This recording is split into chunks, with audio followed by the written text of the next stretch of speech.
एक घर में दो बहनें रहती थीं, रुखसार और मुस्कान। रुखसार बड़ी बहन थोड़ी मोटी थी पर बेहद समझदार और मेहनती थी। मुस्कान छोटी बहन बहुत ज्यादा चालाक और बेहद बेबाक और बेधड़क बोलने वाली लड़की थी। आज रुखसार के लिए रिश्ता देखने लड़के वाले आए थे। लड़के की अम्मी ने रुखसार को ऊपर से नीचे तक देखा और नाक सिकोड़ ली। उन्होंने रूखेपन से कहा, देखो बहन जी, आपकी रुखसार का वजन काफी ज्यादा है। मेरे स्मार्ट बेटे के साथ ये जचेगी नहीं।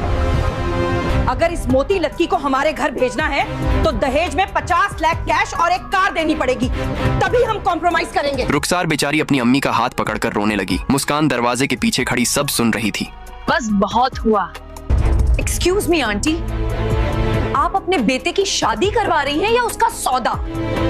हाय लड़की, तमीज से बात कर।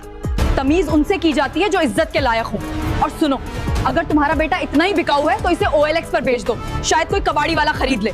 लड़के की अम्मी गुस्से से लाल हो गई। तुम्हारी हिम्मत कैसे हुई? मुस्कान ने दरवाजा खोल दिया और चिल्लाई, निकल जाओ मेरे घर से। हमें दहेज के भिखारी नहीं, इज्जतदार इंसान चाहिए। मेरी बहन बोझ नहीं है जो हम पैसे देकर विदा करें। रुखसार ने मुस्कान को गले लगा लिया। आज छोटी बहन ने बड़ी बहन का सिर गर्व से ऊंचा कर दिया था।